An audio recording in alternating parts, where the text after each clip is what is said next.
நல்லது பண்றதுக்கு அரசியலுக்கு வாங்கடா, கொள்ளை அடிக்கிறது கொலை பண்றதுக்கு அரசியலுக்கு. தமிழ் சினிமால பல நடிகர் நடிகைகளை பத்தின சர்ச்சையான விஷயங்களை வெளிப்படையா பேசி இன்டர்வியூ கொடுத்து பாப்புலர் ஆனவர் தான் பைல்வான் ரங்கநாதன்.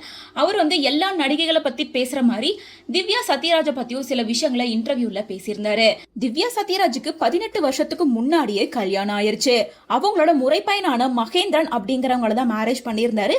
இவங்களோட மேரேஜ் ரொம்ப சிம்பிளா 50 பேர் மத்தியில நடந்திருந்துச்சு. கல்யாணம் ஆகி 5 நிமிஷத்துல தாலி அறுத்துட்டு திவ்யாவா வேணாம்னு சொல்லிட்டாரு.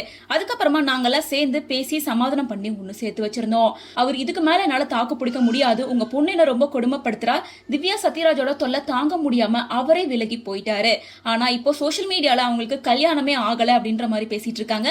அதுவும் கல்யாணம் ஆகாம குழந்தை பெத்துக்கலாம் அப்படின்னு புது புரட்சியை ஏற்படுத்திட்டு இருக்காங்க அப்படின்னு சொல்லிட்டு திவ்யா சத்யராஜ் பத்தி பைல்வான் ரங்கநாதன் அந்த இன்டர்வியூல பேசியிருந்தாரு. இந்த விஷயம் சோசியல் மீடியால வைரல் ஆனதுக்கு அப்புறமா இது குறித்து திவ்யா சத்யராஜ் கிட்ட கேட்கும்போது பைல்வான் ரங்கநாதன் பத்தி நான் என்ன சொல்லணும்னா, அவரு எங்க அப்பா கிட்ட காசு கேட்டு வருவாரு. பொருளாதார ரீதியா அவருக்கு நிறைய பணம் தேவைப்படுது. அதனால அப்பா கிட்ட நிறைய உதவிகள் கேட்டு வாங்கியிருக்காரு. அப்பாவும் நிறைய பணம் கொடுத்து உதவி பண்ணியிருக்காரு. சோ இவ்ளோ செஞ்சுமே அவர் ஏன் இப்படி தப்பா பேசுறாரு அப்படின்ற காரணம் எங்களுக்கு தெரியவே இல்ல.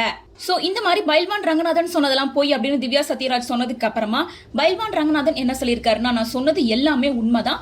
50 பேருக்கு மத்தியில கோயம்புத்தூர்ல இவங்களோட திருமணம் நடந்துச்சு.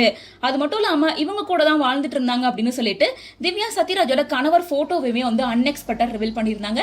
இதை பார்த்துட்டு கடுப்பான திவ்யா சத்யராஜ் என்ன சொல்லியிருக்காங்கன்னா, அன்புள்ள யூடியூபர்ஸ், உங்கள சிலர் எனக்கு 2 முறை கல்யாணம் ஆயிருச்சு அப்படின்னும் 3 குழந்தைங்க இருக்கு அப்படின்னு சொல்றீங்க. நீங்க எல்லாரும் எனக்கு 2 முறை கல்யாணம் ஆயிருச்சு 3 குழந்தைங்க இருக்குன்னு சொல்றீங்க இல்லையா? சோ என்னோட வெட்டிங் போட்டோஸ் மற்றும் நான் 3 குழந்தைங்களோட இருக்க போட்டோஸை ரிவீல் பண்ணுங்க பாப்போம்.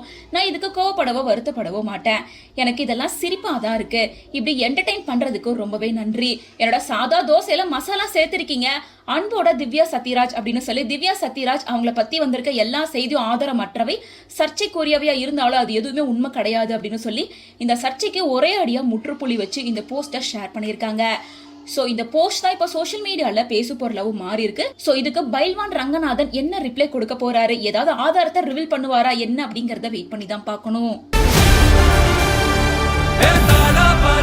மக்களுக்கு நல்லது பண்றதுக்கு அரசியலுக்கு வாங்கடா, கொள்ளை அடிக்கிறது கொலை பண்றதுக்கு அரசியலுக்கு.